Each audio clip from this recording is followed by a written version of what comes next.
I was trying to get the shine. Should that be a little I was trying to get the shine on these. This is more of those sheer text type that I hadn't worn. Like my hair's still wet. I put it back because they the pool people slash people that removed the branches, they did come back, but the branches are still here. So I don't know if they removed it partially. I have to compare to this morning, but there's a lot of branches there, and I think they tried to stuff some more in my barrel. I did bring that barrel up, but I still have to bring up the other. Oh, look at I lit a candle, the pumpkin candle. So I call it pumpkies. So we got the almost Halloween pumpkin ambiance. These are like glittery. I tried to catch it in the maybe when I lay down in the thumbnail, but it's like wasn't grabbing the. If I get closer, would it? If you can, maybe I'll take some pictures for the OF after. Can you? Um, we'll see. Yeah, yeah, no makeup. The hair. I gotta. We'll take it out in a minute. Got the pony. Putting on my heels. My heel sweetie is okay. He was just having a bad day. Don't we all? But he's fine. Unlatch this. How are you doing? You know what though? Maybe the branches that could be used as a deterrent for trick or treaters. Like, because if I got a trick or treater, it would be like one person. And I had that happen once. Lights off, everything, and like one person came. Like, well, I've had that happen when I had lights on and I had like, well, you guys remember because it was on Fridays, like, and I was by the door and it's like, I got all this candy, but and I didn't get like one trick or treater. But once I had it and some kid come, but her costume was so cute. I'm like, give me a second. I went to find it. Yes, yeah, don't worry. It wasn't like expired, but I had some in the fridge. Like, here you go. Um, but yeah, maybe I could drag the branches in front. No, I don't want to hurt the kids. Like if one was to come, I don't want them to get ensnarled on a branch. It's just um trying to make light of a fucked up situation. But they were here a while. I mean, I think they were here over an hour, although maybe it just seemed like that because her barking and when you're like not having a fun time, um, it's seems longer maybe. But I did feel like they were here a while, so that it sorry, I gotta find the hole here. So it feels, if you're here a while, like you were doing something for me. You're trying to do something for me. And so I feel glad of that. Like, um, if you were doing something, then you weren't doing nothing. And it's not even their day, you know. Oh, hi, John. And the next book arrived today. I got it. I was gonna bring it in here, but I think I let her out right before the show. And why am I not finding my and when I was bringing her in, I put the book down, and my guess is that I didn't grab it. Got it.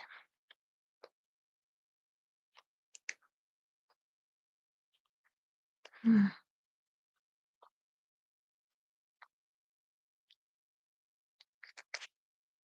All right. Dun, dun. We're kind of like all black. We're very Halloween. If I had, if it was, I would be winked out. I'm sorry if it was trying to split my pony into. All right, got a coffee, got a water, we're ready to go.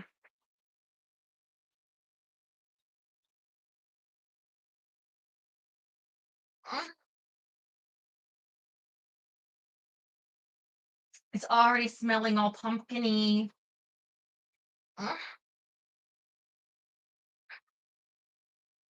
Hmm.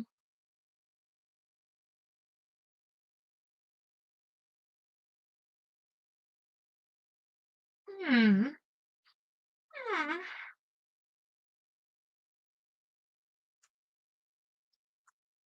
We're on chapter 20.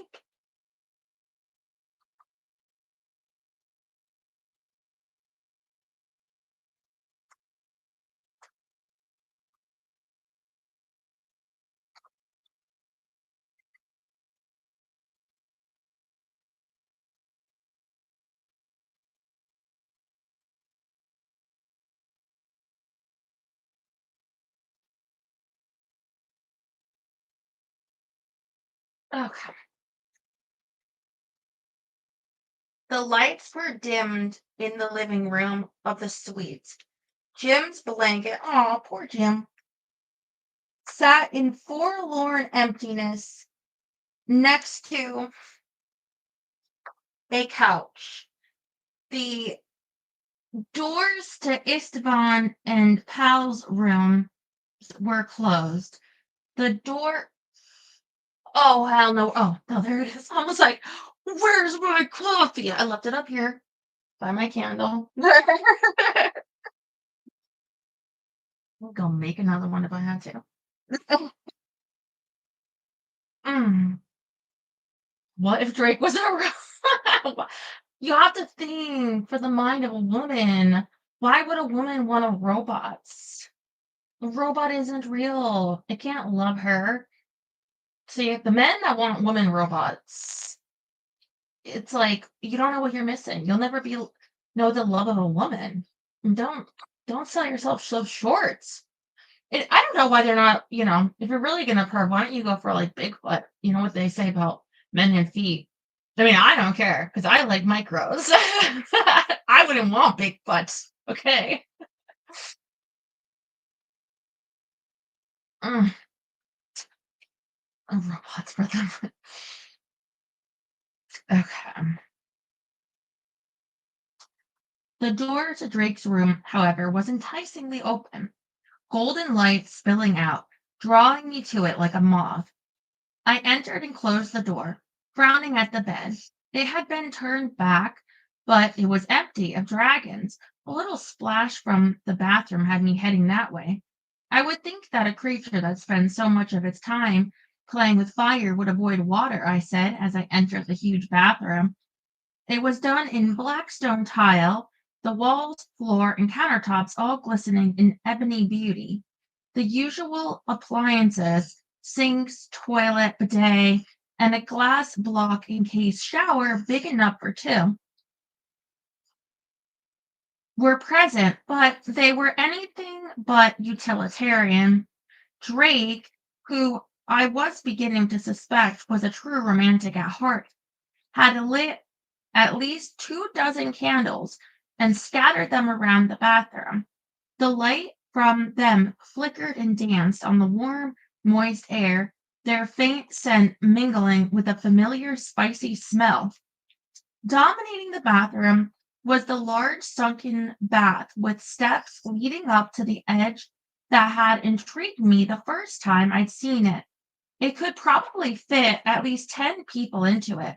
Drake lolled around in the water, his dark hair wet and slicked back, showing the widow's peak that always made my stomach clench. A book in one hand, a goblet of a familiar dark red liquid in the other. Water is the green dragon's element, he answered, setting the book down on the shelf nearest him. We find comfort in it. So that's why you chose to seduce me in that dream pool, I said, strolling over to kiss him. His lips were as hot as the fire that I knew was captured within him, sparks of it showing in his eyes. I eased back, wanting to take it slow, slow enough to make him burn for me the way I did for him. You taste like dragon's fire. Water is the element of everyone. We're made of water, mostly water, come from the water. You notice when you drink water, you feel better. We all need water. The dream was not of my making, Ashley. he handed me the goblet. I took a small sip of the heavily spiced beverage, trying as I always did to identify the various elements before the punch it carried turned into an inferno. There were cloves and cinnamon and a dark, heavy wine and fire, lots of fire. It was a drink dragons preferred, but most mortals were unable to drink it without risking damage. I had quickly taken to it. Drake told me later that the fact I could drink it was one of the signs that indicated I was his mate. Good year. Nicely spicy without setting off the fire sprinklers like the last bottle did.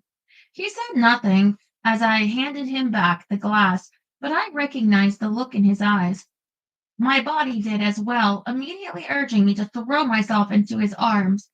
I turned my back on him and sauntered over to the counter to fetch a sea sponge. Would you like me to wash your back? I would greatly enjoy whatever you feel in the mood to wash, he said, his eyes glowing bright, even in the candlelight.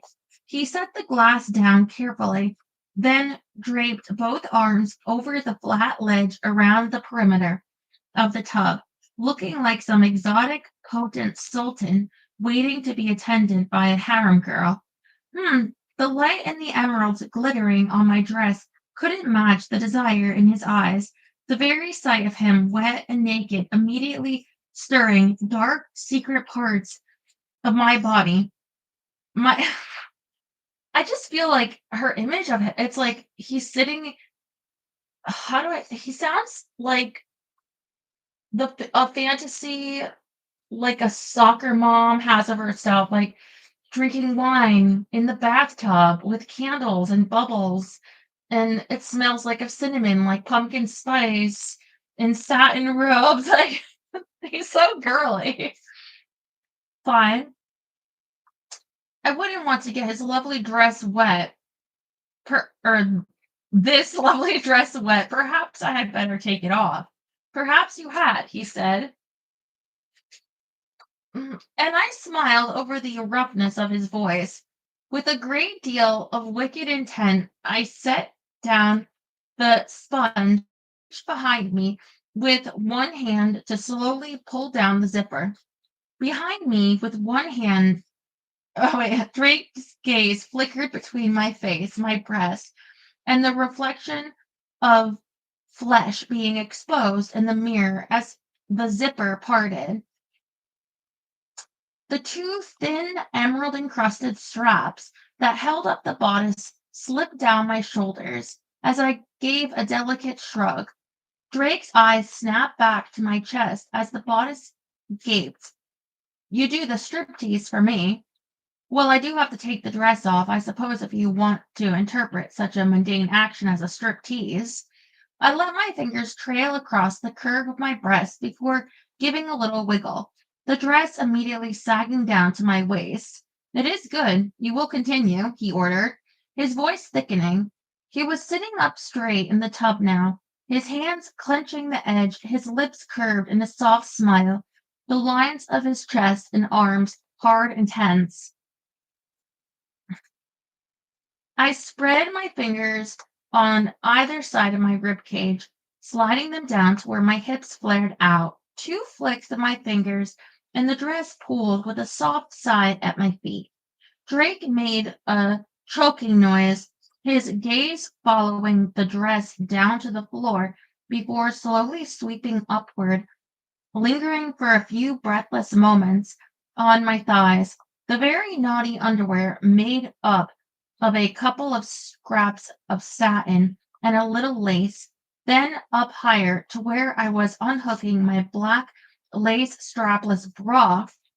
This reminds me of when I striptease for you all out of like a beaded dress on the other side because they're so heavy, all like the beads and sequins and everything. It really does like a fall.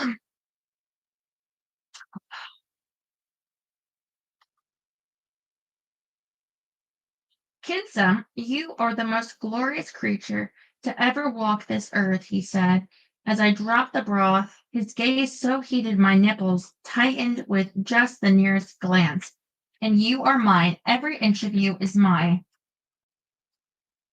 I walked toward him, enjoying the way his eyes turned almost solid green as his pupils narrowed. I swung my leg across his body, my shoe resting next to him on the rim of the tub. Help me with the buckle, I said in a pathetic little voice. He eyed the exposed part of me, vaguely hidden by my underwear, following the line of my leg down to my foot. Poor mate cannot take off her shoes. It is my duty to give you assistance whenever possible. His warm hand closed around my ankle, his head dipping toward it, his teeth closed around the buckle, the leather giving almost immediately under the pressure. Leather, Terry, the leather.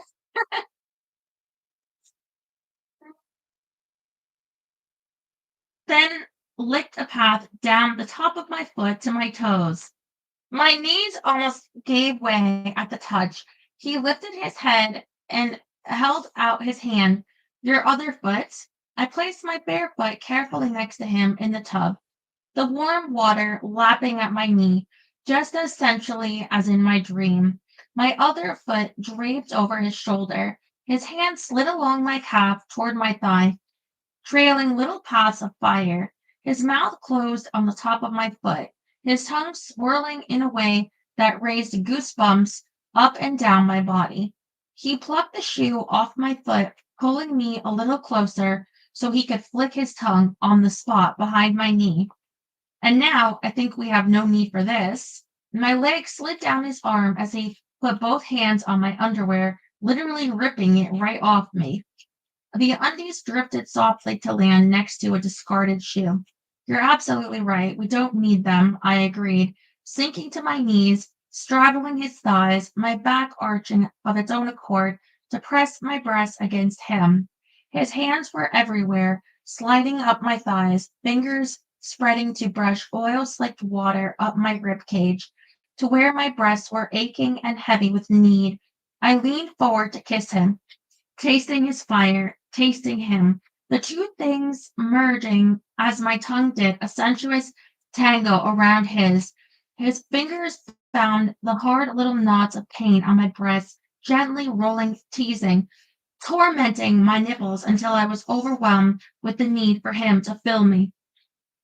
No, no, I feel like it depends on what's in that water. Also, I envision him having like a giant pink rubber ducky in there that you have to move on. Squeak.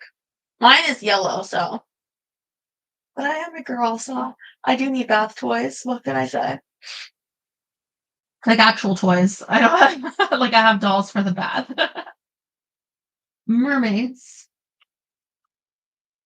You're Terry, you can't vote in your own poll. It's not even Halloween yet where you are. No. Okay, where was I? I want to go for a dragon ride tonight. Now I'm envisioning Game of Thrones. Like, when is it season 3 of House of the Dragon coming back? I like that show. I miss that show. Dragon ride. I said, aware but uncaring that my voice was just as husky as his. My hands slid down his chest, my finger following the slick trail of hair down to his belly.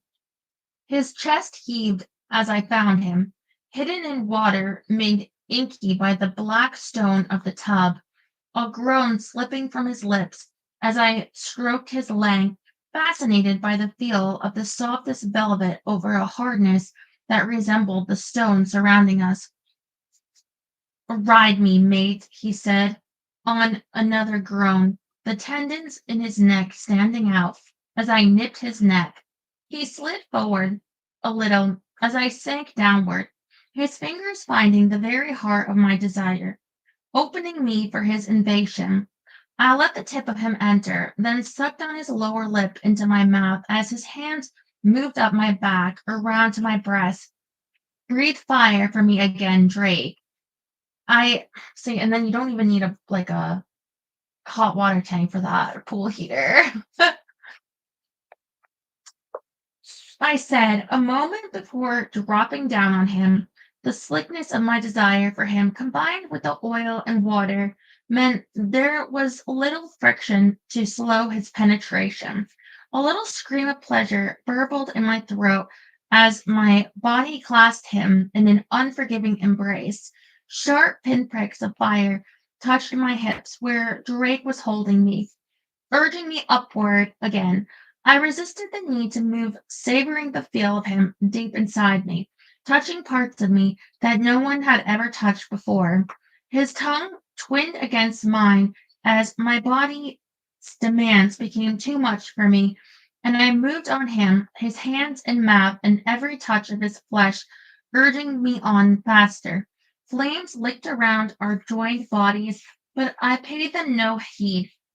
My focus was on the man in my arms, on my heart, which beat so loudly it almost drowned out the sultry, heated words he was moaning into my mouth, on the feel of his flesh sliding along mine, burning me more than any mere fire. The tension inside me that had been building since I had stepped into the bathroom wound tighter, faster, harder, deeper, until I knew it was about to explode within me. I tightened my muscles around Drake, willing him to find his release at the same moment I found mine. Dragon babies! Dragon babies!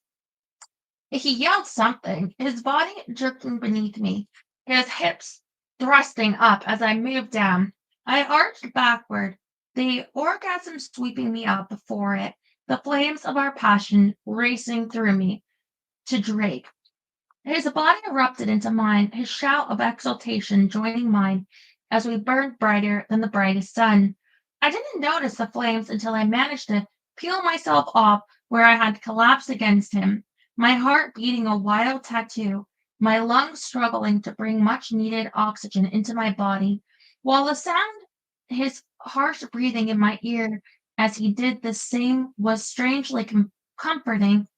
With arms weak and trembling, I pushed myself back, smiling on the look of bemused satedness in his dusky green eyes.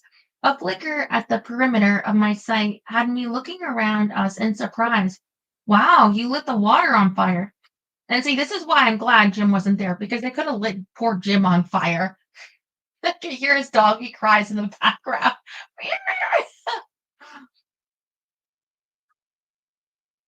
No, Kinsum, it was your passion that did this. He corrected, pulling my boneless body forward to claim another kiss.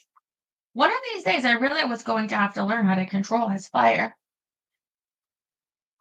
15 minutes later, I finished unburdening my worries, which more or less means if I don't do what he asked, the committee is going to decide I'm guilty of the murders, even if they know full well I didn't do them. Have you ever heard anything so ridiculous?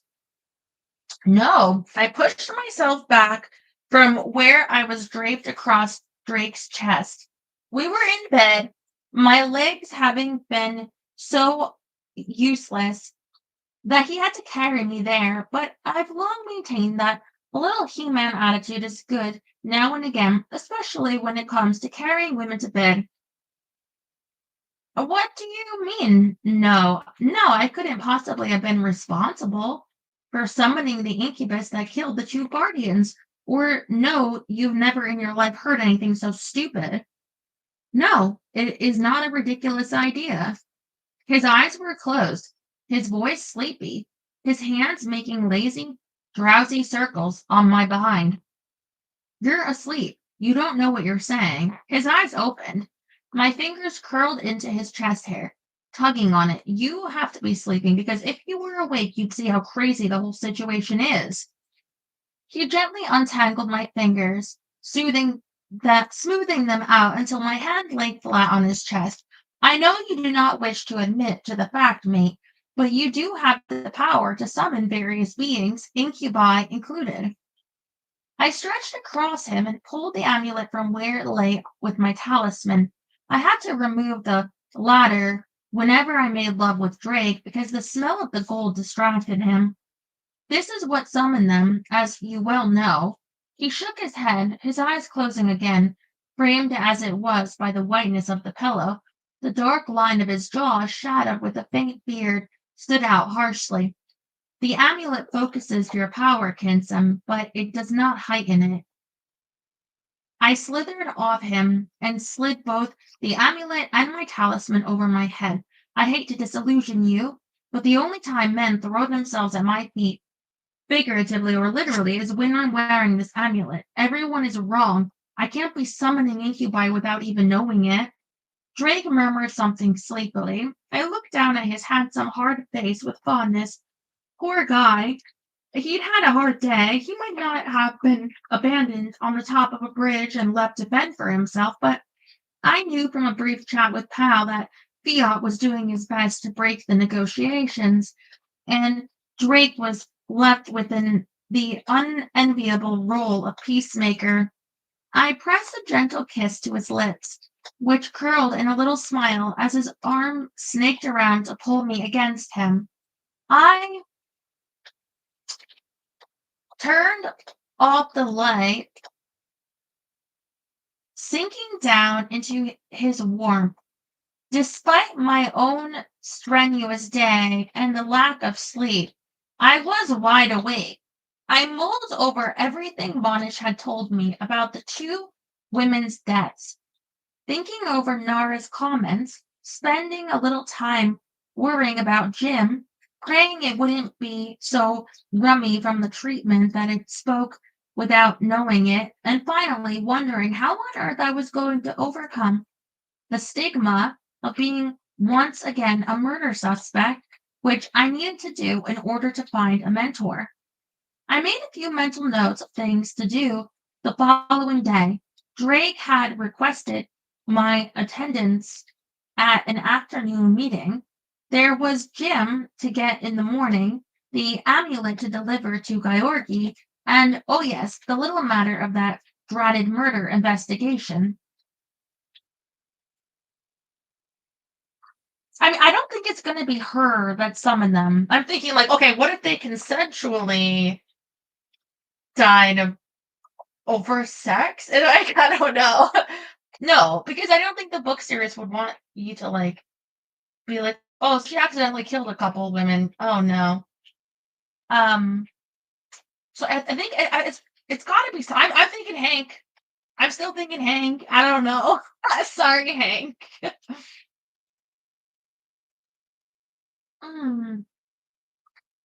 I was just drifting off to sleep, my arms around Drake, his soft snoring as reassuring as the heavy thigh draped over my legs, when a distant pounding jerked me awake. Drake was off the bed, stalking toward the door before I could so much as brush the hair out of my eyes and clutch the sheet to my chest. I sat frozen for a moment, wondering if something had gone wrong with the dragons. Then I recognized a voice intermixed with Drake's and his bodyguards. I snatched up the nearest piece of clothing, which turned out to be Drake's satin bathrobe. Cursing softly, I found my sleeping t-shirt, yanked it over my head, and grabbing the bathrobe, ran out to the living room. Drake was standing in the middle of the room, his hands on his naked hips as Pal tried to wrap a blanket around a sobbing Nora. Ispan, also naked but armed with a wicked looking pistol, glanced at Drake, then closed the door. What the hell happened? I asked as I ran to Nora, incoherent and almost hysterical. She was trying to escape Pal. I shoved Drake's bathrobe at him and took the blanket from Pal. Nora's face was bloody and swollen, looking strangely naked without her glasses.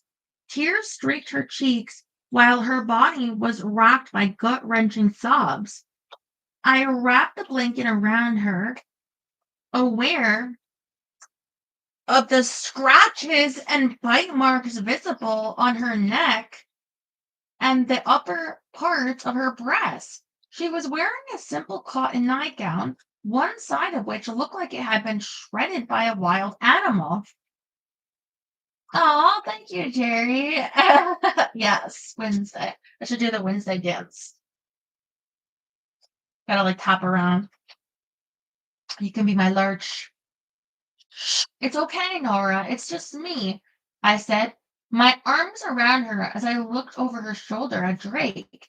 He was giving his spawn an order, which resulted in the bodyguard going back to his room, then emerging a few moments later in jeans and shoes, his gun stuck into the front of his belt. Isvan slipped out the door. No one's going to hurt you here. It's just me and Drake and his men. You're safe here. No one can hurt you. I managed to get her onto the couch before her legs collapsed. She clung to me, holding me tight enough to leave bruises. I rocked her, stroking her back like I would a sobbing child. Hal finished his call, spoke quietly with Drake, then ran to his room. Drake squatted at Nora's feet, careful not to touch her. Nora, the watch is on its way. Who attacked you? She shuddered, her sobs slowing. Her left eye was swelling rapidly, a trickle of blood snaking from her eyebrow to her chin. Her upper lip was split and swollen, blood seeping from who knew how many spots on her mouth. Clearly unable to speak, she stared at Drake out of her good eye, her body shaking nonstop. Drake, she's too upset to talk. If we know who to look for, we might be able to catch him. Now, Aisling, to wait would mean he could escape. I know, but I can talk, Nora interrupted, her voice a ragged croak. She leaned into me, little ripples of horror still shaking her. It was an incubus. He was awful. I didn't summon him. He just showed up, and he wouldn't leave me alone. The words dried up as she swallowed hard. Drake glanced at me, and I knew what he was thinking. Did he rape you? Oh no. Send him to the incubi jail. Mm.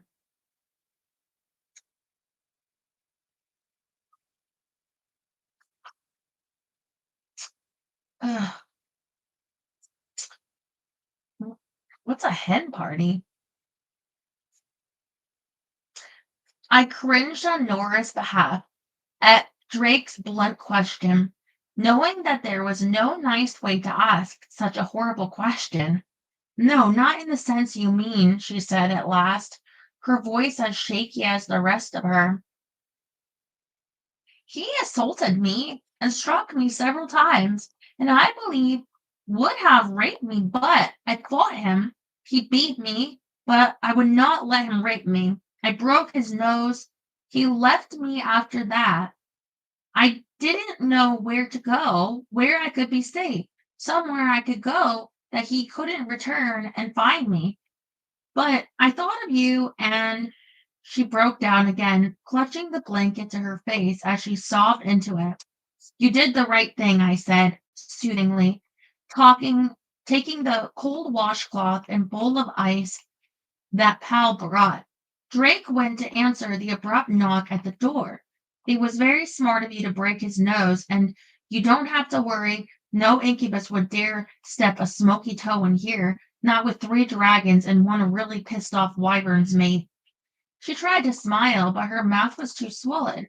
I murmured platitudes while gently cleaning off as much blood from her face as I could. To my surprise, the man whom Drake let in wasn't Monish, but Gabriel. The two consulted for a moment, then Gabriel approached carefully, kneeling before Nora. This is Gabriel, I told her. She looked a little wild around the eyes, but nodded when I told her that his sept was known for healing abilities. He's very good, I added, showing her the faint line of scar that was all that remained of my knife wound. I would be honored to see your injuries, Gabriel said, gently, keeping his hands on his legs, not rushing her. I flashed him a smile of gratitude and shifted a little to give him room. No, Nora said, clutching my arm, please, I hate to be so foolish, but if you could. I'm not going to leave you, I said firmly. I'll stay here as long as you want me. She nodded, swallowing hard. Gabriel gave me a warm look, then proceeded to doctor the worst of Nora's wounds. I was relieved to see that he knew other methods of healing than ones involving his tongue. He pulled from the pocket of his shirt a small silver tube containing a clear gel, which he dabbed on the worst of the injuries. The bleeding stopped immediately, and even the swelling of her eye and lip seemed to go down after he spread a light coat of the ointment on them.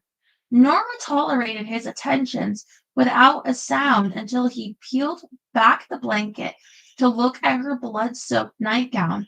Then she started to panic. No, I can't. I think she would be more comfortable with you applying this, he said softly, handing me a clean square of gauze bandaging that Pal had brought. Drake was at the door again, this time admitting Monish, who looked heavy-eyed and sleepy. Clean around the scratches first, and then use the Kirkane gel.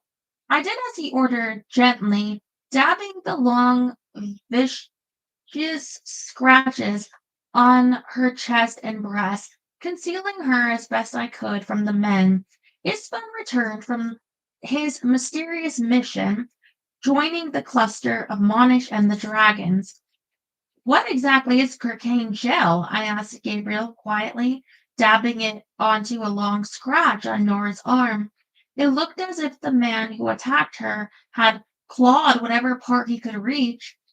He leaned close, his mouth almost touching my ear. Kirkane is a healing enzyme found in some plants. It also occurs in the saliva of the silver dragons. I looked in horror at the smear of colorless gel on my fingers. This is dragon spit, I whispered back. A highly concentrated form, yes. I rubbed on a little more, waiting until I was sure Nora was distracted before asking, "Whose? Yours?" He just smiled, his dimples flashing. I don't know why it made me feel better to know it was his saliva I was rubbing all over Nora, but it did. Chalk it up to not wanting a strange dragon saliva all over my friend. "You're going to be fine," I told Nora, who sat staring into the distance, clearly trying to distance herself from everything that was going on. "You're a strong woman. You have power. You aren't a helpless victim. You beat the horrible monster." Her eyes, still liquid with tears, focused on me as I pulled the remains of her nightgown over her, gently easing the blanket around her. She nodded, her throat working hard. "Nora, I must ask you some questions now. You understand I would prefer to let you recover in peace, but if we are to locate the being that did this horrible thing to you, I must know what happened. Although we cannot be sure of it, since your attacker did not leave any physical evidence behind, it is possible that he is the same being who killed the other guardians." Monish's sing-song voice was soft and soothing as Gabriel's had been, but Nora stiffened as he took a seat in the chair next to the couch. She made an effort to pull herself together, though, saying in low, raw voice that she would do whatever she could to help. "Did you see the man? Can you give us any description?" he asked. She shook her head. "It was dark, and my glasses, I don't see well without them. I saw nothing at all of him, but I know it was a man. He was nude, large, and very strong. No scars or any physical deformities that you could feel?" "No, nothing." "You're quite sure it was an incubus that attacked you? It couldn't have been a Zazak or a Liturk?" She shook her head. "No, I would know a Zadak, and Liturks have a different odor to them. This was an incubus. He smelled of smoke." Monish made a note on a small notebook he pulled from his pocket. "Did he give you his name?" "No, he said nothing. One moment I was sleeping. The next he was on top of me, biting and clawing." Monish made a sympathetic face. "You did not summon the incubus?" "No." "You did not conduct any spells or incantations that might have drawn one?" "No," Nora said, a faint line between her brows. "You did not conduct any rituals at all during the evening hours?" At the word ritual, I stiffened. Slowly, Nora's head turned until she was looking at me. I licked my suddenly dry lips. She oversaw the apprentice ritual for me earlier, I said, fear twisting my innards, but I did nothing that would summon an incubus, nothing. It was just basic stuff like drawing wards and things like that. Nothing dangerous. Beyond her, Drake stood, watching impassively. Nora, Monish's voice was gentle but insistent. Was there anything that Aisling did that could summon an incubus? Her gaze held mine for another few seconds before it dropped to where Monish had covered her hand with his own. No, there was nothing in the ritual that could have summoned an incubus. My shoulders slumped with relief. I was about to give her a reassuring hug when she lifted her head and looked at me with eyes that had gone dead with pain. But it was your name the incubus invoked when he attacked me. Oh shit! Oh no! Chapter 21. I'm thinking though, I mean, whoever summoned them, it still should be the incubus. Should go to jail, okay? Like, yeah, just because you're summoned, that's no excuse for murder. I think this officially has been the longest day in my existence. I told Drake an hour later. Do you have some sort of mystical dragon power that would allow you to turn back the clock so I could do the whole day over? No, you need to sleep. You have black smudges under your eyes. His thumb brushed over my cheek in a caress so gentle it almost brought me to my knees. So, do you? Good night. Good night. Sleep well, Kinsum. I closed the door of the fourth, previously unused room in Drake's suite and paused to listen. Nora had resisted taking anything to make her sleep, but I said nothing when Gabriel dropped a pale golden powder into the tea Pal had made for her. She needed sleep as much as the rest of us. The only sound in the room was of Nora's deep breathing.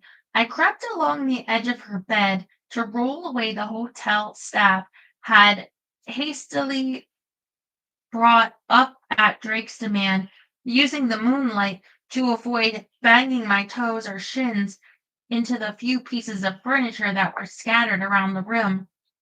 The bed was cold. Nora's so wet. Wet.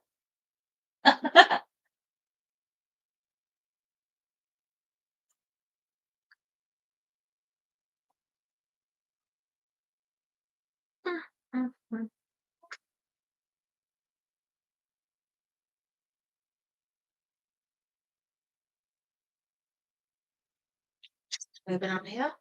Yeah.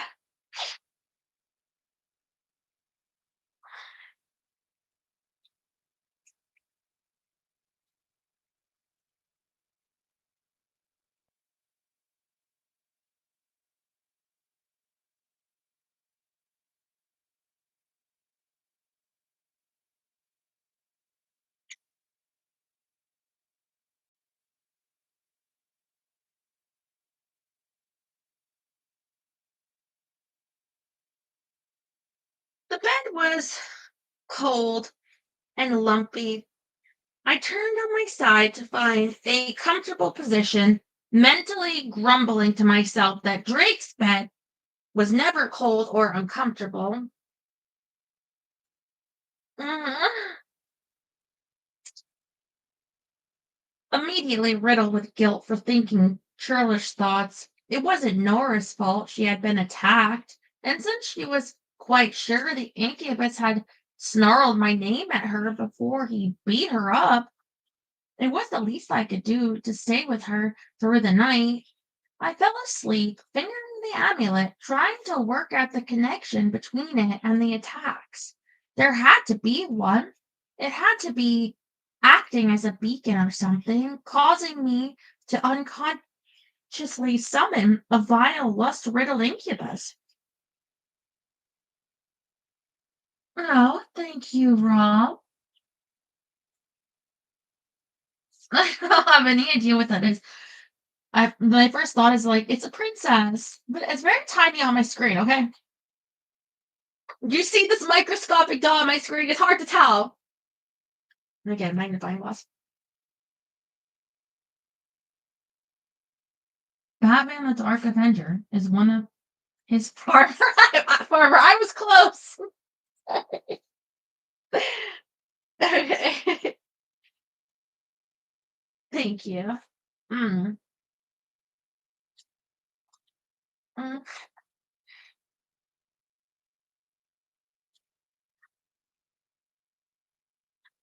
The Dark Avenger is one of his favorites. Who's Terry's? No, Terry's favorite Halloween movie is The Leprechaun because his father's in it. He plays not the leprechaun. Get that out of your head just because he's Irish.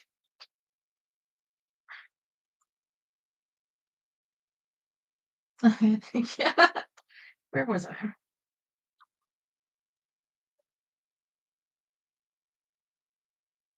I fell asleep fingering the amulet, trying to work out the connection between it and the attacks. There had to be one. It had to be acting as a beacon or something, causing me to unconsciously summon a vile, lust riddled incubus. Shut up, Terry.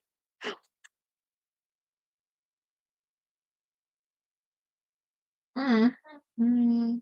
Nora was still sleeping very heavily when I dragged myself out of bed.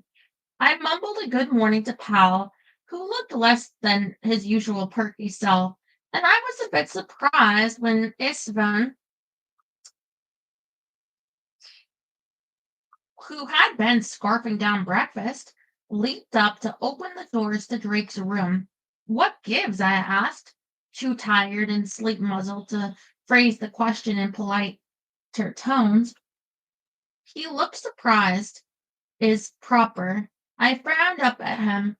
You've never opened a door for me before. Why are you doing it now? You got off the bridge. I counted to 5. You put me on that damn bridge. He nodded. It is good you got off it. I will never understand you, I told him. Then went in to take a shower and get dressed for the day. Drake was up and about as well, having showered and dressed, and apparently just finished shaving with a wickedly sharp looking straight edge razor. How was Nora? Asleep. No nocturnal visitors. Not that I expected any, but there weren't, in case you were going to ask. Drake caught me as I reached into turn on the shower, turning me so I faced the lights above the mirror. You need more sleep, mate. You should go back to bed. Forget your appointments this morning. I rallied a smile and kissed his now stubbleless chin. Thanks for the concern, but I can't. Too much to do, especially now. I was like, why do I hear snores this close? This close. This close. this one. This one. Literally lean off the bed. Okay. Okay. What can I do?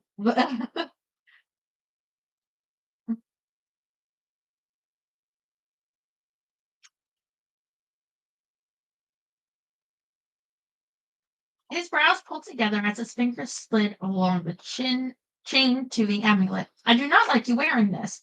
That's one of the things I'm going to be taking care of today. Oh, are they going to find uh,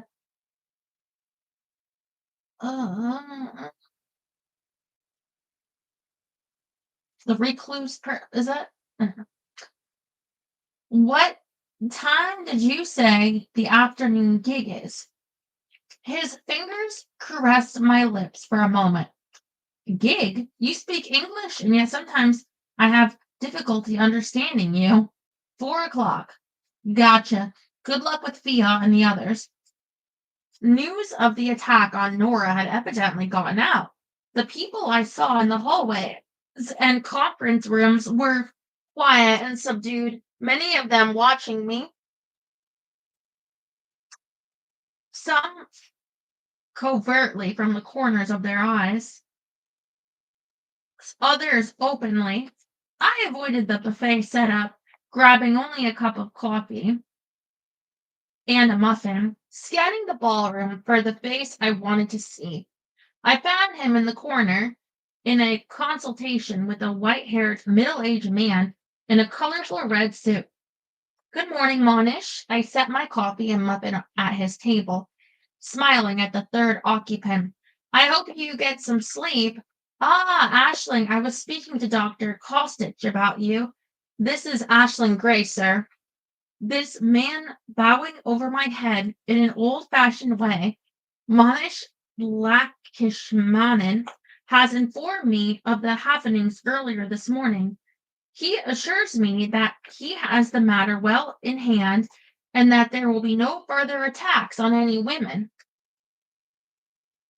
The man's eyes, a pale blue that reminded me of Easter eggs, narrowed as his hands traced a symbol in the air before me. I realized with horror that whatever he had done had frozen me into a block, leaving me unable to move, unable to blink or draw a breath, stopping even my heart. I trust he does not speak false, Ashling Gray. Yes, Hermit, thank you. Thank you. Panic burst through me, a black, deathly sort of panic. I struggled against the spell he had so easily woven around me. My heart fought to beat. My lungs strained in their attempt to breathe. My brain started to die, and I still stood there, a statue, my eyes locked on those of a man in front of me. With an annoyed sound, he waved his hand at me, turning to stride away as I collapsed onto the chair, gasping for air, my heart racing with the sudden release.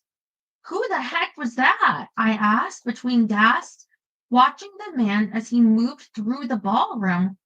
People seemed to melt away before him, no one standing in his path. He almost killed me. He is one of the few people who could, Monish said, handing me a glass of water. I drank half of it, my hands shaking. I could still feel the horrible frozen sensation. He is an archimage, a high priest among the mages. He is also on the committee that rules the Laudella. I shuddered. If that was an example of the sort of thing the committee would do to me, there's no way I was going to go against them. Why do I get the feeling he doesn't like me? Monish shook his head slowly, his eyes solemn. You have not made a friend there, Ashling. Great, just what I need. Someone else after my blood. I took another deep breath, just for the joy of feeling my lungs inflate, and carefully set down the glass of water, pushing away the muffin. I had lost my appetite. Listen, I've been thinking about what Nora said last night.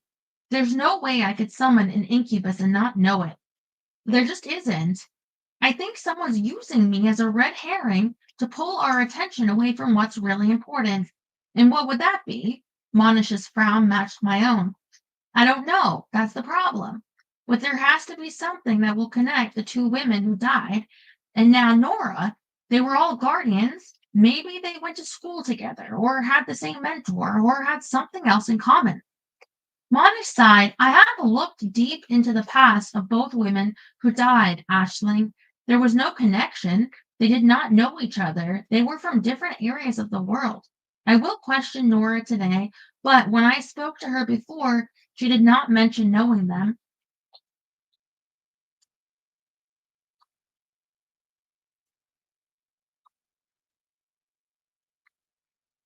You spoke to Nora about the two guardians? Monish was silent, his gaze steady and unrepentant. Oh, you spoke to her about me. I had to determine just how powerful you were, he said, a slight apology in his voice. No one knew you. It was difficult for me to assess the situation.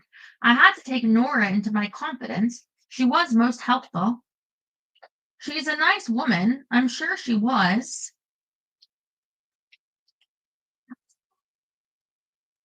I said softly, then caught sight of my watch. I'm sorry, I have to run to pick up my demon and then hunt down a hermit. I'm supposed to give him his amulet, but if it has something to do with what's going on, Monish's eyes dropped to my fingers, fiddling with the amulet's chain.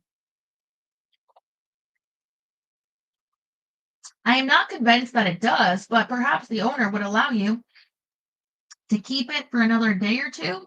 I'll ask. You seem pretty laid back. I stood and collected my purse. I have to go for a bit, but I hope you and your men will keep an eye peeled for Nora.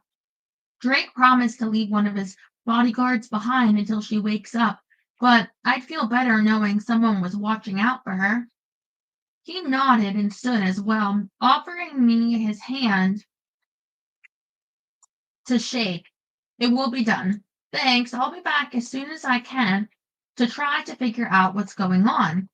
To my great surprise, a familiar figure was lounging around the lobby as I passed through it on the way to wait for Renee. Hi, Gabriel. Seems like forever since I last had a chance to talk to you. I waved at Mata and Tipine, who were sitting in the coffee lounge. They nodded at me. Ashling, I had hoped I would see you. Do you have the time to talk with me? He gestured toward a chair. I glanced out through the big glass doors and didn't see Renee's taxi anywhere on the hotel drive. Never could resist a man with dimples, I said lightly, seating myself across from him. Where have you been? I haven't seen any dragons around the hotel the last 2 days, other than Drake's men.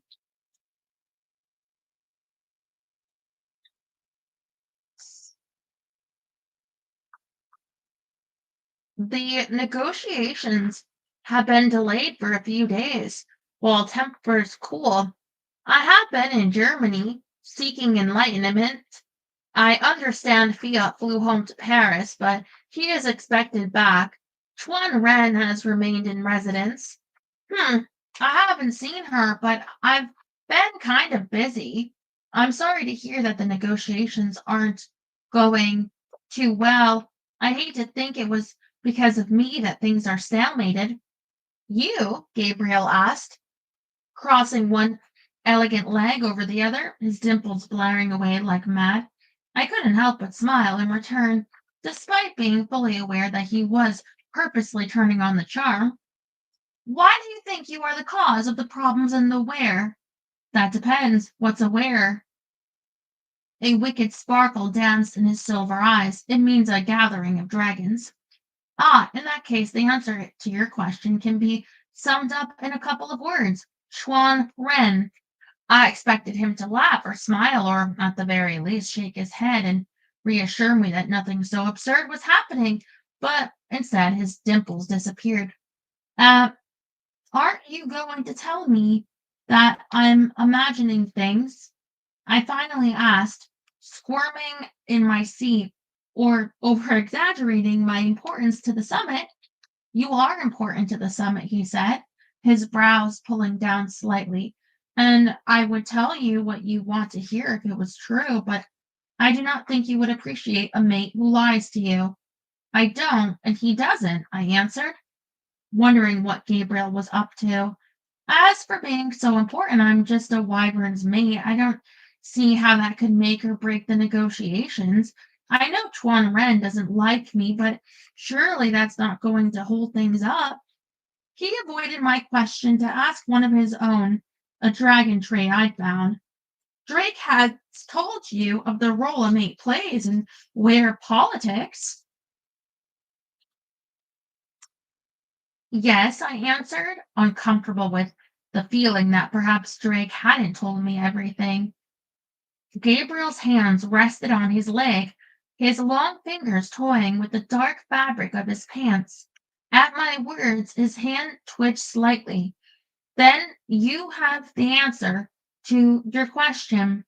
Why is it that even when dragons answered a question, it was as cryptic as possible? You don't have a mate, I pointed out. Neither does Fiat, yet that doesn't seem to be harming your ability to negotiate. A mate is a rare find, he answered smoothly as his voice rich and warm and alive with unspoken laughter. Most wyverns are content to wait until they find theirs. Most? I couldn't help but ask, but not all? He leaned forward, his fingers brushing my knee. Some of us prefer to have some say in our lives. Some of us refuse to allow fate to dictate its terms, and we make our own path. I watched him for a few seconds, unsure if he was really saying what I thought he was saying. I don't play mind games with people, Gabriel, I said finally. I prefer people say what they mean and don't hide behind a bunch of hyperbole. Are you hinting that you intend to challenge Drake for me? Because if you are, I'm telling you right here and now that there's no way you can lure me away from him. I like you. I think you're nice. But at the risk of sounding conceited, I would like to point out that you are not my mate. Drake is. He stood up, a brief smile flickered across his lips, his eyes alight with secret amusement. For now, perhaps, but who can say what the future holds? He laughed while I was still trying to formulate a smart answer. I spent a few moments going back over what he had said, looking for an instance when he had come right out and told me he was going to try and steal me from Drake. But I couldn't come up with a single one. Had I read something into his manner that wasn't intended? Just one more mystery for me to solve, I groaned to myself as I gathered up my things and exited the lobby. Tiffany was waiting near a bench outside. Good morning, Ashling. Is this not a beautiful day? The sun is shining golden showers of happiness and joy down upon the happy faces of all the little flowers. Very poetic. She slipped her arm through mine as we waited for Renee, who was just turning onto the hotel property. You look terrible. There is darkness beneath your eyes, and your skin looks unhealthy, and your hair is as a concubine's. There's just nothing like a perky virgin to make you feel ancient and unlovely, not to mention trampish. I beg your pardon. She made a spiky gesture with her free hand, sticking out in points. Oh, porcupine. Well, it's been a long night. Ah, she said, nodding her head sagely. Yes, the attack on the guardian Nora. I heard of this. It is said you are summoning the bad spirits to attack the guardians who reject you. What? I shrieked, pulling away from her. People are saying that? Yes. Didn't you know? She looked shocked for a moment, then waved at someone behind me and beamed. Carlos, do I not look muy bonita chica in this? Yes, I knew you would like it. That is Carlos, she said, turning back to me. He enjoys much my look innocent eyes. As do we all, Tiffany. But if you don't mind, can you tell me where you heard the rumor that I was offing guardians who turned me down? Offing? Killing, murdering. Offing, she said, testing the word carefully. It is good to learn new things. You will tell me more words I do not know, and I, in turn, will teach you how to be an ice princess. And if you study hard, I will teach you shy eyes. Renee pulled up halfway down the drive behind a line of vehicles, giving a little toot on the horn. I waved to let him know I saw him. I'll teach you as much slang as you like, but first, please, who told you about me summoning bad spirits? I will teach you the buttons, and you will teach me the angry eyes. Or what? mm.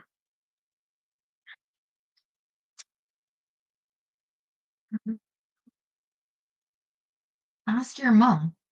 She knows what. Is this? Are you talking to me? Oh, my mom's dead. Sorry. I'll ask her. I don't know what to ask her. Sorry. Okay.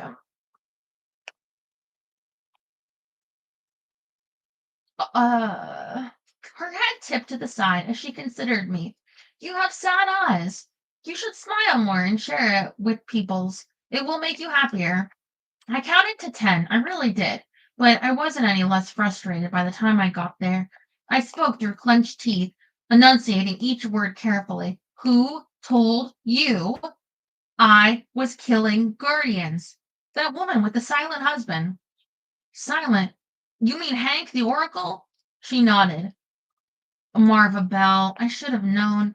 For some reason, she'd had it in for me since the day Moa's body was discovered. Renee demanded on the ride out to the vet clinic to be told what it was we had been discussing so seriously. And after receiving a detailed summary of Tiffany's virgin duties that previous evening, I told him the latest of what had happened with Monish, Nora, and the dragons. There is much to think over, no? He asked as he pulled into the clinic parking lot. But one thing is obvious. You must do all you can to make the incubus attacks stop. I wish I could, I said a little forlornly. I wish I knew what it was that I'm supposedly doing that's bringing them up. I just don't see how I can possibly be responsible. Maybe it's just a coincidence, Hein? Maybe it is what you call fate? Fate? I snorted disgustedly, having had my fill of that idea. What has fate to do with anything? You are here, he said, getting out of the taxi as Tiffany and I slid out of the back seat. His eyes were serious, his face grim. You are saying I'm causing these attacks just because I'm here? I asked, getting more indignant by the moment. First, people accused me of attacking the Guardians, and now Renee was implying I was the otherworld equivalent of Typhoid Mary. You're saying it's something like that thing with the Paolo, because he says it, it becomes true. Thus, because I'm here, the incubi are attacking? No, he answered slowly, his voice gentle. I am thinking that perhaps you are here because you are the only one who can stop what is happening. My indignation melted away at what he was saying. Oh, I hadn't thought of that. I thought you hadn't, he said, turning and giving me a gentle push toward the vet clinic. Now, let us retrieve Jim, and then we will discuss the situation more. Yes? Yes, and thank you, Renee, for being so patient with me. I didn't mean to snap at you, but it's been a hell of a last few days. You are tired, he said smoothly, walking with us to allow the clinic's reception area, and also you are not French. Allowances must be made. Jim received a clean bill of health from the vet, a man who lectured me via Tiffany about the follies of leaving my dog alone to eat poisonous plants. He held up a bit of green stuff extracted from the deer food that Renee had scooped up at the feeding station, explaining that it was Chinese yew, a tree that deer loved but was deadly poisonous to dogs. I bore his lecture with all due humility, knowing there was no way I could explain the true situation. By the time I had thanked the man profusely for saving Jim's life and paid the hefty bill, I was more than a little anxious to get Jim out of there. The demon had never been one to hold its tongue for long, and I had not had the wits about me when we brought it in the day before to whisper a command of silence in its furry little ear. Since no one looked freaked, I assumed that thus far Jim hadn't said a word, but I knew it was pushing my luck to expect that it could hold out much longer.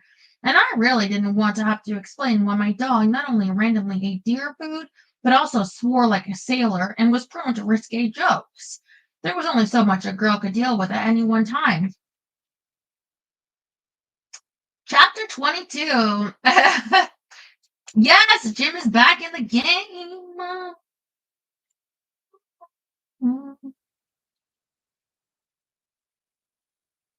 The clips. I was right. The second the door to the vet clinic closed, Jim burst into garrulous, if a bit uncontrolled speech. Fires of Abaddon, Ashling. Could you have left me there any longer? What an awful place. It was a nightmare. It was horrible. They stuck tubes in my front legs and kept shoving thermometers where the sun don't shine. And worst of all, they wouldn't feed me anything but some sort of horrible, watery gruel. Isn't that animal cruelty? Isn't that against some sort of international prisoner law? Is the Geneva Convention no longer honored? Just look at the spot they stuck the IV in. Does it look infected to you? I got on my knees right there in the middle of the parking lot and hugged Jim, burying my face in its thick black fur, so happy to see that demon hale and Hardy that my eyes went watery. Damn it, Jim, I'm a guardian, not a doctor. It's good to see you up and about. We thought we lost you there for a little bit. You know I can't die. Jim's voice was a bit gruff, but I knew it was happy to see us too because it gave my neck a surreptitious slurp. Yes, but I also know how much you like this furry form. I gave its ears a rub, smiling when it groaned with pleasure, and leaned into my hand. We have a new rule, Demon. No eating food that I don't give you, okay? Jim shook, a cloud of black hair falling to the ground. You'll get no argument from me there. Now, how about a proper breakfast? Something with lots of meat. I gave the demon one last pat, then escorted it to the car where Tiffany and Renee were waiting for us. The vet said only light food for the next day, just to make sure your tummy doesn't get upset. So no meat, but maybe we can find you some plain toast or something light like that. Renee, the wildlife farm. Renee nodded as he slid in behind the steering wheel. The conversation in the car on the way to the park consisted of Jim trying to persuade me to let it have a full breakfast and Tiffany telling Jim about her adventures in virginity. I bounced between gratitude that Jim was back where it belonged and worry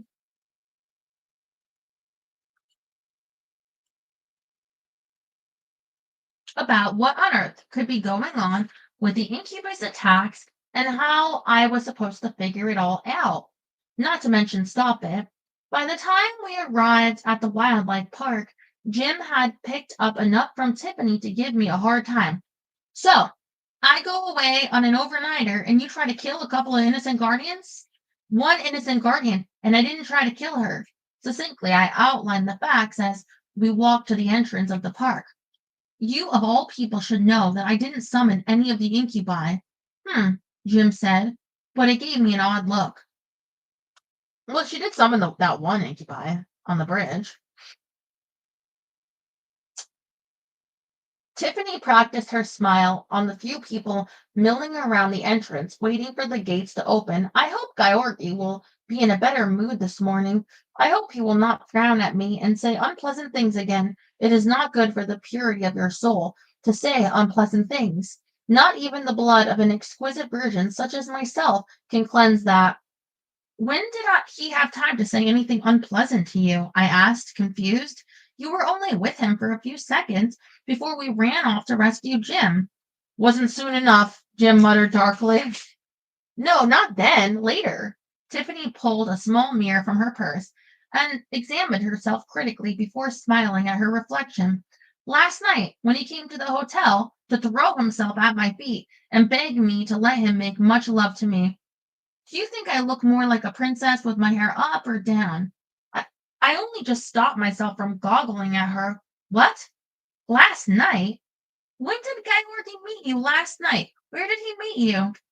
She looked as surprised as I felt. It was at the hotel after I returned from the maid ceremony.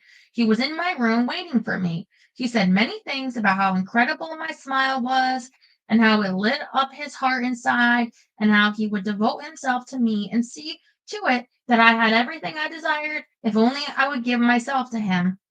Well, this was all news to me. Renee and Jim ahead of us as the gates were unlocked and opened, entered the park. I grabbed Tiffany's arm to hold her back a moment. Tiffany, why didn't you tell me this morning that Georgi came to your room last night? You didn't ask me who visited my room last night, she answered, giving my cheek a little pat. You are making the sad eyes again. Do not be sad, Ashling. If you were to stand outside the hotel again, I am sure a man would throw himself on your belly and offer to make much love to you again. Thanks for the pep talk. I wish I had known Georgi was at the hotel last night. Why? Tiffany asked, escaping my hold, and hurrying to catch up to Jim and Renee, blasting her happy smile to everyone within range. Because it's just another strange happening that doesn't seem to be connected to anything, and yet somehow I feel it is, I said slowly, following her. Maybe it isn't connected, she answered, looking pleased with life.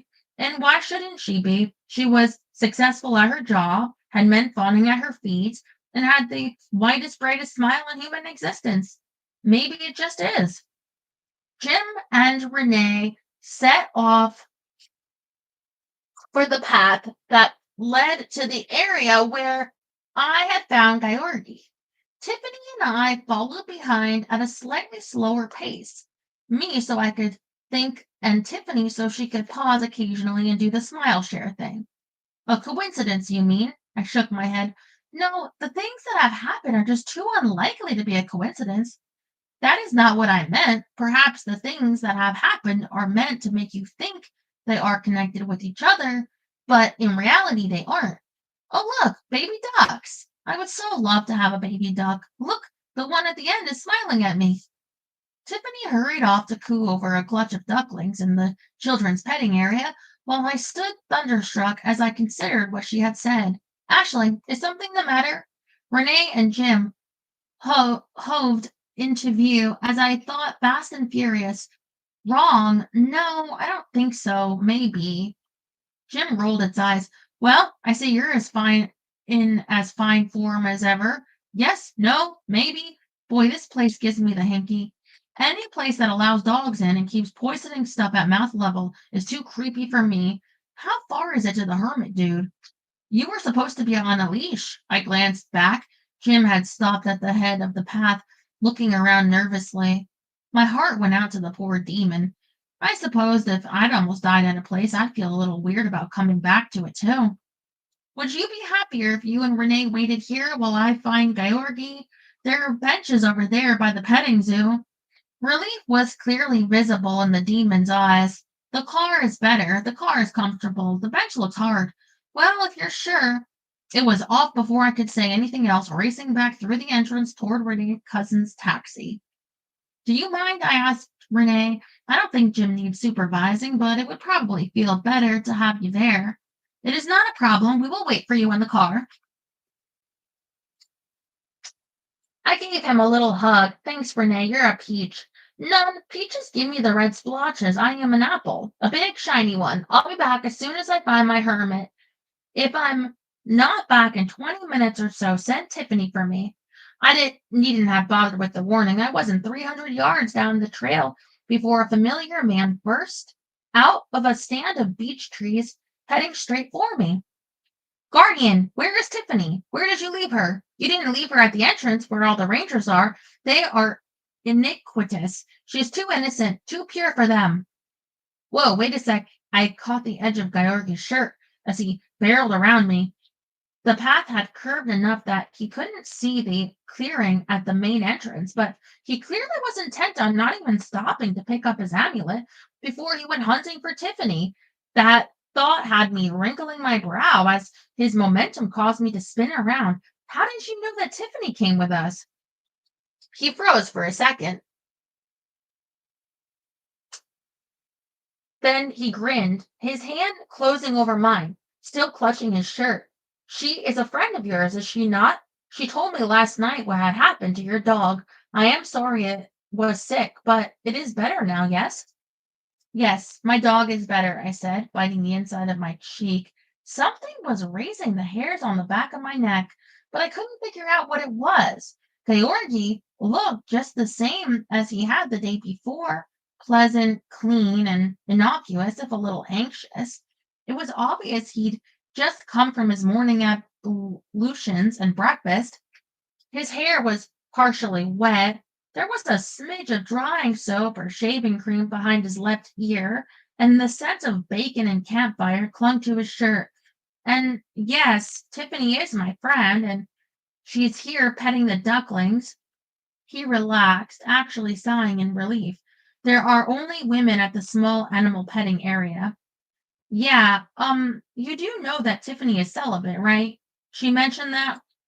He made a dismissive head bobble. She said many things last night. You are thinking that I am too old for her, that she is too pure a flower for me to pluck, but you are wrong. She is like no other. She is the rarest of all hot house flowers, and only I will enjoy the beauty of her petals as she unfurls for me. My jaw sagged. He wasn't talking about what I thought he was talking about, was he? I decided that Tiffany's unfurled petals were none of my business. The amulet was. I pulled it over my head and held it up. I'm sorry, I had to run out on you yesterday without giving you the amulet.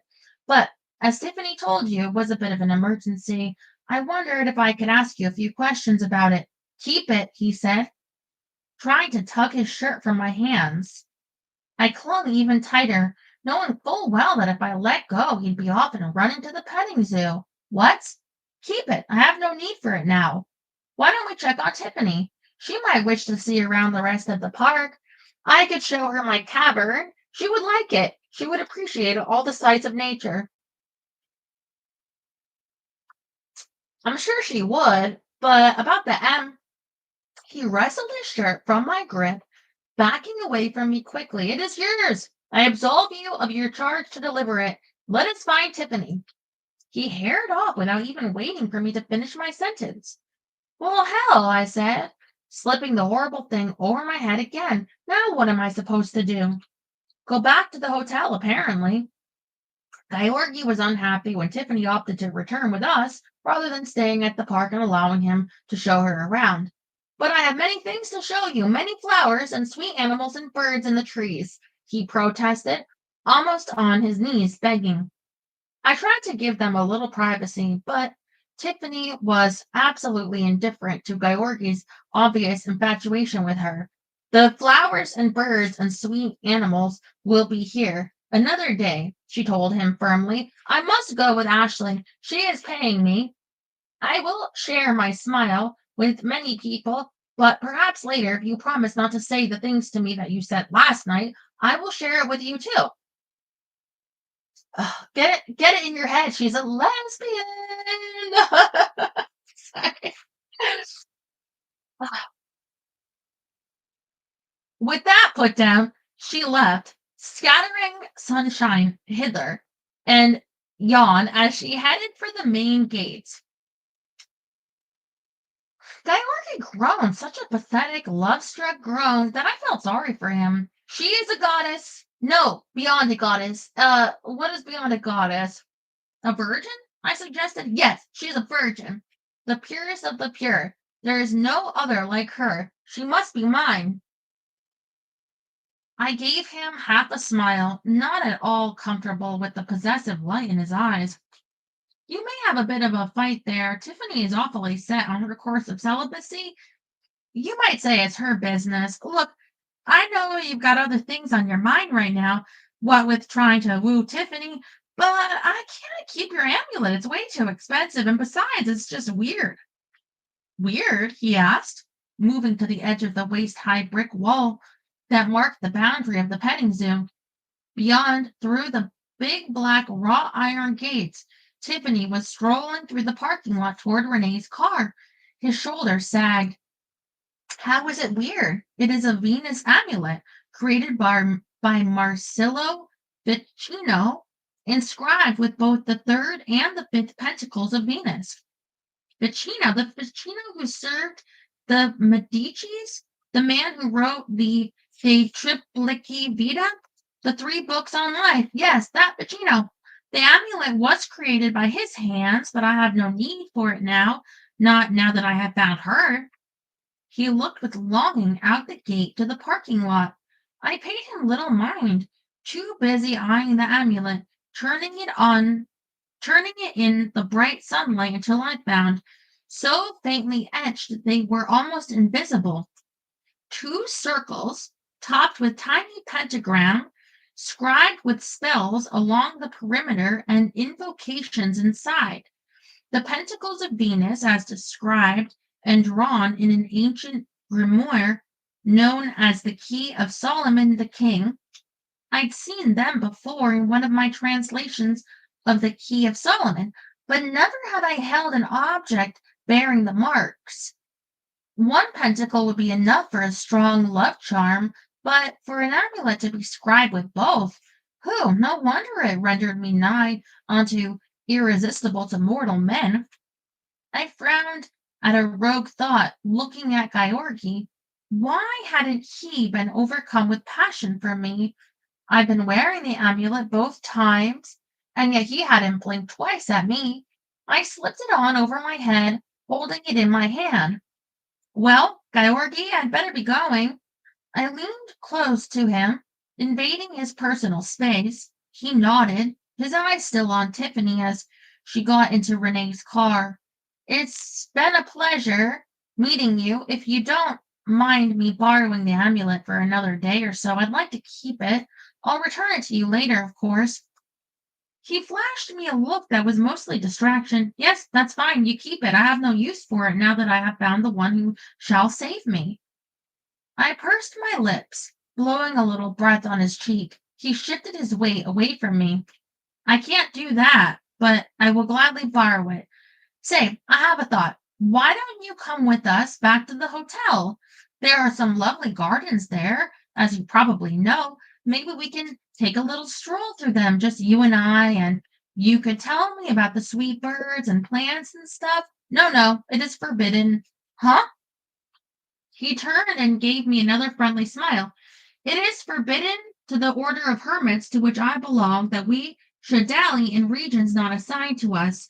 This park is within my domain. The gardens on Margaret Island are not. But you were there last night, I pointed out. I did not visit the gardens. I stayed only in the hotel. My clan is strict, but we are allowed to make contact with an outsider once a day. Ah, I took a deep breath, and while his attention was on the front gate, closed my eyes, opening myself up to the environment and all the possibilities that existed therein. Glorious color flooded my mind. The trees beyond the edge of the clearing clad in a million variations of green and brown, swaying in an intricate dance that I suddenly realized was a form of language. The trees bowed and scraped almost as if they were talking to each other. Fascinating as it wasn't what I had wanted to examine. So, with real regret that I couldn't watch the trees, I pulled my mental vision back until Georgi filled my mind. He looked human. Damn. You said something? He asked without turning to look at me. Nothing important. I examined him from the tips of his scuffed, worn boots to the top of his head. There was nothing about him that looked different from any other mortal man I'd used my super guardian vision on. So why was he immune to the charms of the amulet? Yes, I totally agree. You are quite right. Who is that in the car with Tiffany? Renee, he's a friend of mine. He's also a taxi driver, and in case you were worried, he's not looking for a little action. She's perfectly safe with him. He turned to look at me then. I blinked as my vision returned to normal. I was not worried. It is clear he poses no threat. Ah, good. There didn't seem to be much else to say, so I told him again I'd be back to give him the amulet in a day or two, then headed off to the car, my mind a whirlwind of thoughts, none of which seemed to make any sense. Chapter 23. I am so confused by that chapter. Like, what is going on? What do you know about Venus amulets? I asked Jim later after we had checked on Nora. She was up, dressed, and breakfasting with Pal, who I couldn't help but notice was being very pleasant. Nora looked like she'd been to war. Gabriel's magic spit had worked wonders, but not enough to hide the fact that she'd been beaten. Her lip and eye weren't swollen any longer, and the cuts had healed to angry red stripes, but there was a bit of telltale bruising. We left her after she swore she just wanted to rest. Pal vowed that he would stay there to protect her, which I thought was a bit unnecessary since it was daylight. An incubi sought lovers only in the dark of night, but Nora seemed pleased to have his company. She also looked as if she was recovering her usual cheerful spirits, which in turn made me feel better.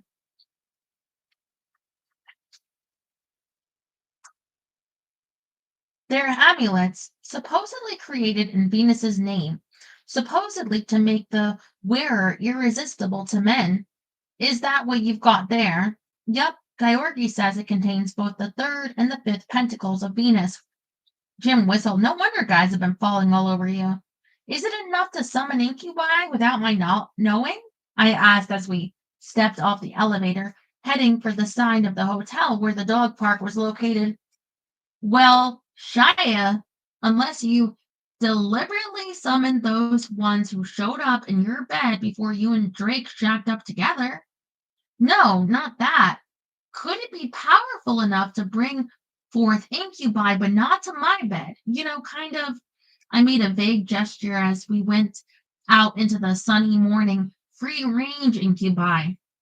Jim just stared at me. What? I asked it. Free range incubi? Oh, don't be so pedantic. You know what I mean. Yeah, I do, but it's only because I'm superior sort of demon. Uh-huh. Answer my question, superior demon.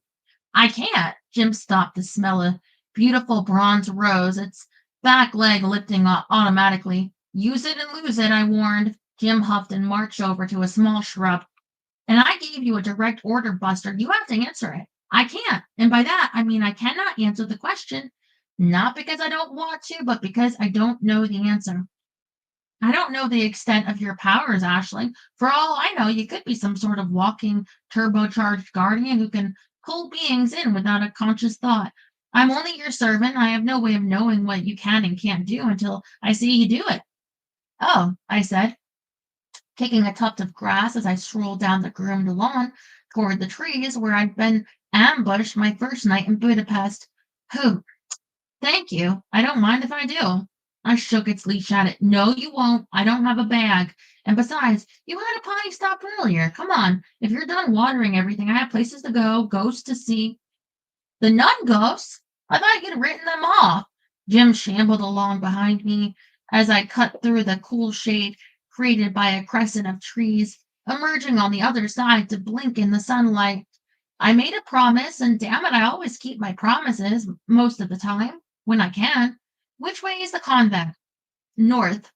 We walked through the gardens I'd seen only by moonlight, now filled with bike riders, picnickers, sunbathers, and children running after dogs, balls, frisbees, kites, and balloons.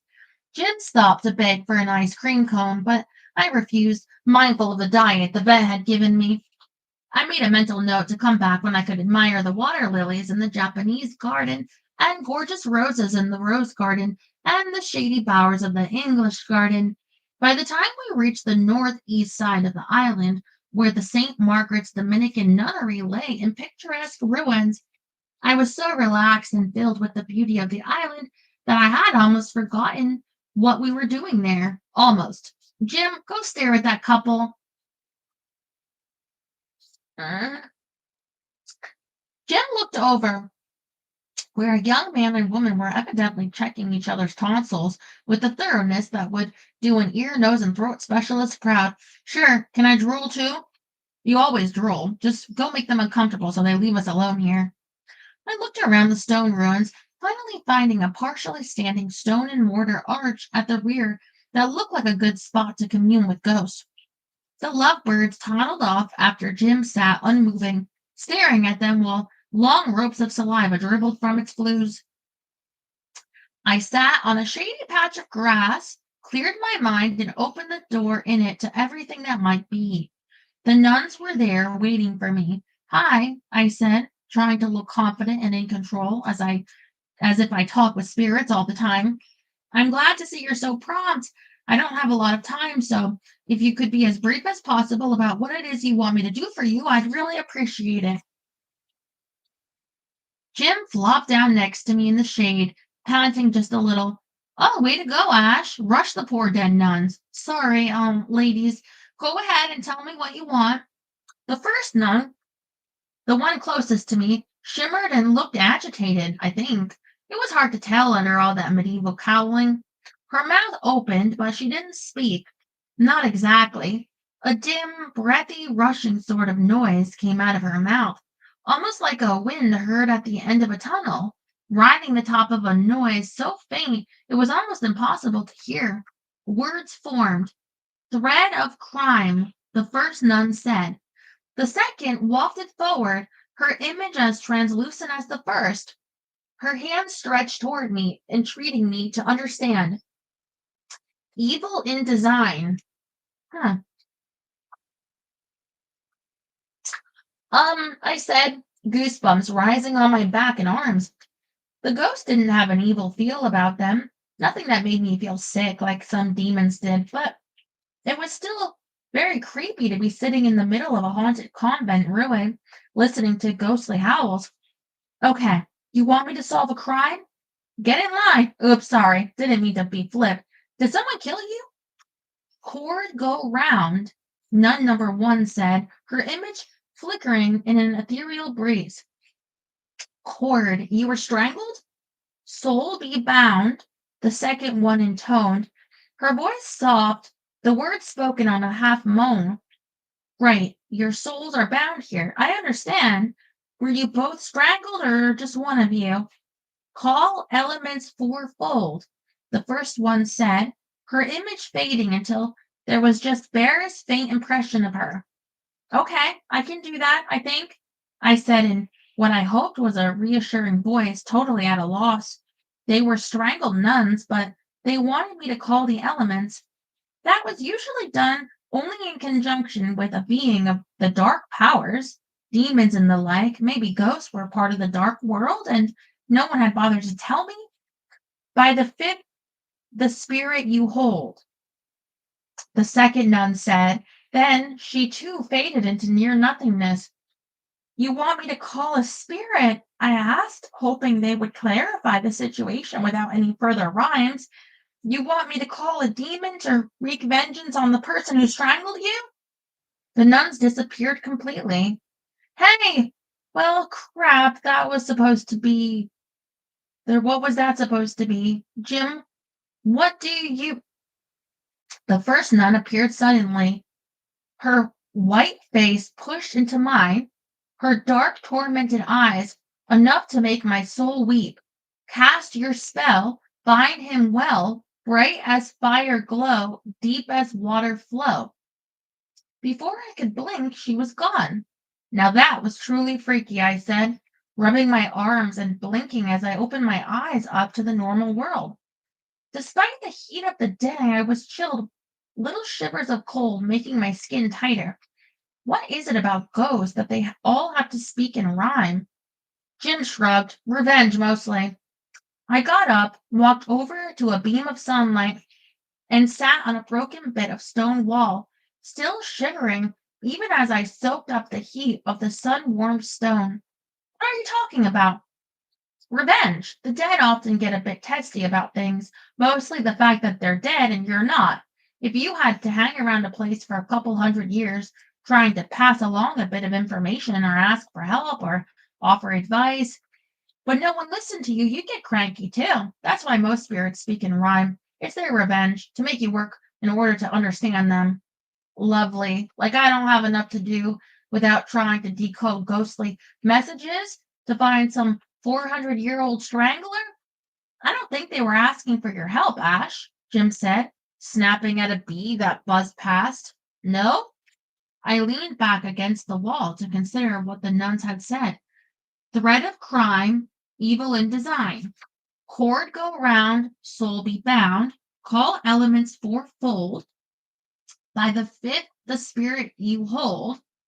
You know you may just be on to something there, Jim. It almost sounds like a warning or a solution to a problem. Jim rolled onto its back, kicking all four legs into the air in an attempt to scratch its back. You're forgetting the last part. Cast your spell, bind him well, bright as fire glow, deep as water flow. Cast your spell, bind him well. I knew there had to be a reason I was saddled with you. You're right. You're absolutely right. That first part is a spell, a binding spell. The nuns were giving me a spell to catch the murdering bastard incubus. I stood up, conviction flowing strong. The nuns had given me a tool to catch the incubus, but why? Why would they help me find an incubus? Jim shrugged. Why not? For starters, they don't have anything to do with incubi, they're ghost nuns. So, not everything is a big dark secret, Ashling. Sometimes things just are. If I were you, I'd stop questioning why and put my mind to work on how to use the information. I thought about what Jim said. You have a point, all right. Now, all I need to do is arrange for the incubus to pay another call. If I could catch him and bind him, I'd be able to turn him over to Monish and the other world watch, which not only would clear my name, but also would prove to any available guardians who might happen to be lurking around that I would be hot stuff, apprentice wise. Come on, Jim Dog. Where are we going now? Can I eat whatever it is? Wherever it is, the demon asked, watching as I marched off to the south end of the island. We're going back to the conference, and if you're a good demon, you can have lunch. Hurry up, lazy bones. Lots to do, things to plan, incubi to catch. I was in such high spirits when we arrived back at the hotel. It was a shame that my life pretty much took a turn for the sucky again. A glance at my appointment book showed a lamentable lack of guardian appointments. The 3 guardians I'd scheduled with had canceled after Nora's attack, falsely attributed to me, was made public, but there were still interesting workshops to attend, a dragon's brain to pick, and Nora to talk to about the plan I'd mulled over on the walk back to the hotel. Monish was waiting for me at the door to the conference area. Ashlyn Gray, he said as I came in. I froze. Names have power, and when someone who knows how to use that power invokes your full name, it leaves you vulnerable. One of the first things I noticed with people in the Otherworld Society was that many of them did not tell you their full names. They used only first names. Only those people who were very self-assured gave you their full name without knowing whether or not you could use that against them. Hi, Monish, I said carefully. He crooked his finger at me. I sighed and followed him to the same room in which he'd first interviewed me. Why do I have a horrible feeling I'm being sent to the principal's office? Jim snickered. Monish shot in a look that shut the demon right up. He didn't waste any time before lighting into me either, barely waiting for me to be seated. Why did you not tell me that you had summoned an incubus last night? I bit the inside of my cheek, figuring the answer everyone else gave me might just work. You didn't ask me. His eyes narrowed. I took a deep breath and released it slowly, trying to cling to my happy, hopeful feeling. Sorry, the reason I didn't tell you about Jacob is because I didn't think it was important. Jacob, he answered, his fingers tightening on the chair he stood behind. Jacob of the House of Ballant, the incubus I summoned.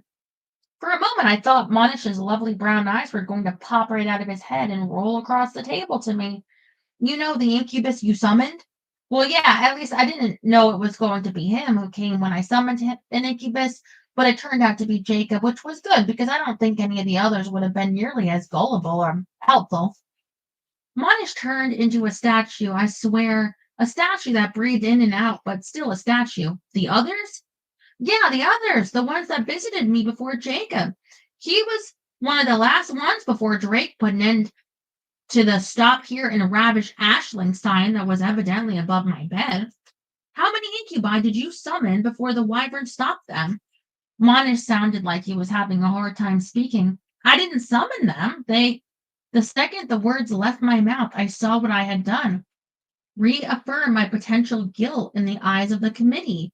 Here I had been disputing their claims that I had the power to summon the incubi without knowing it, and what did I do? I gave them my head on a platter. It's not like it sounds. I have the Venus amulet.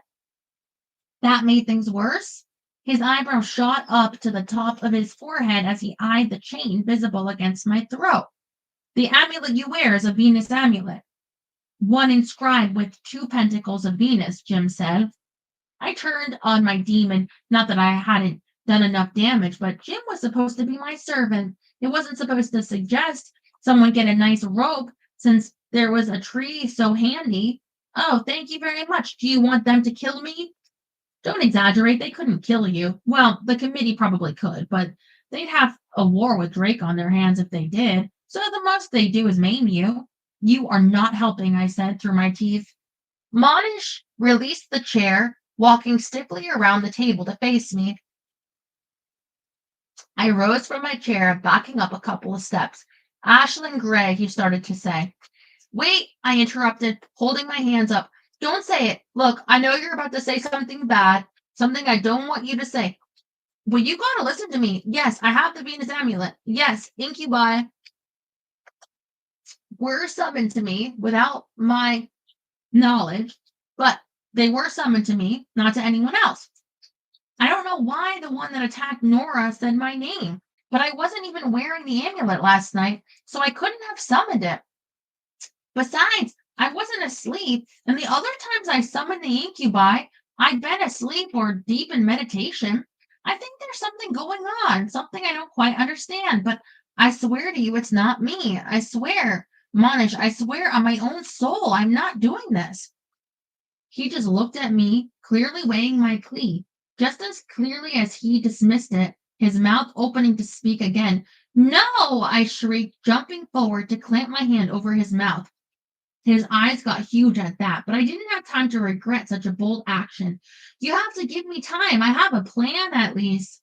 I'll have one once I talk to Nora, but I have to have time to put the plan into action. I promise you, I'll find who killed the Guardians, but you have to give me just a little more time. I know how to trap the incubus, Monish, thanks to a bunch of dead nuns. I have a binding spell. I know I can hold him once I draw him in, but I can't do it if you turn me over to the Dr. Costitch and his buddies. Please, Monish, I'm not bad. I'm not killing guardians, and I'm not summoning a murderous incubus, but I can end it if you'll just give me the room to do so. He pried my hand off his mouth, giving me a good long stare before rubbing a hand over his face.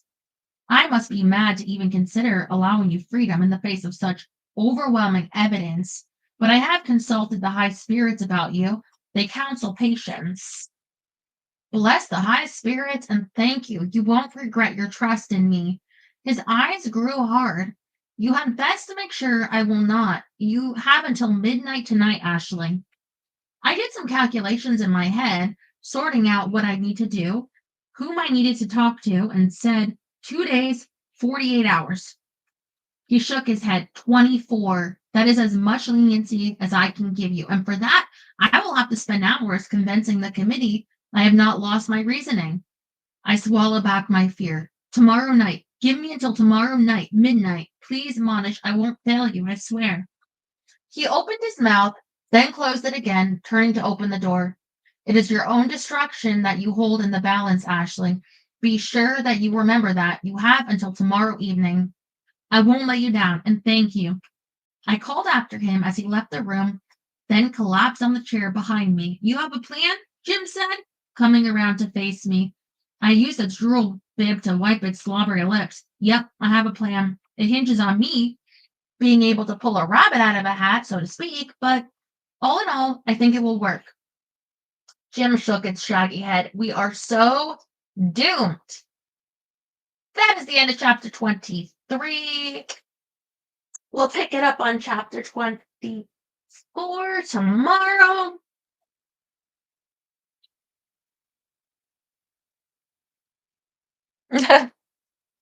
My phone flickered.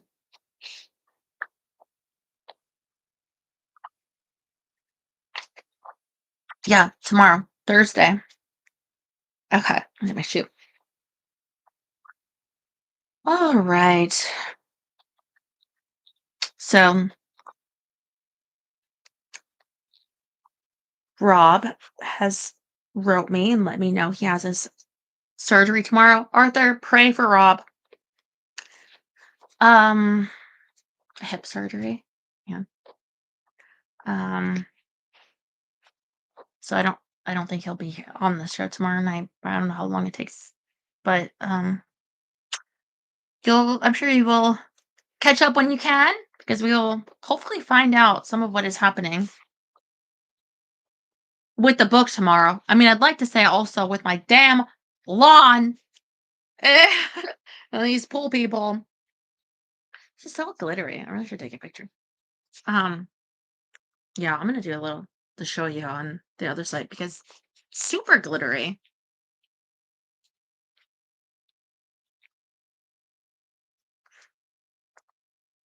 All people, well, you'll see. I bet you when this book is over, they'll have a little bit of a cliffhanger to the next one too. Like, I guess the last one where he still had the I don't know, with the challenge the punishment. Um,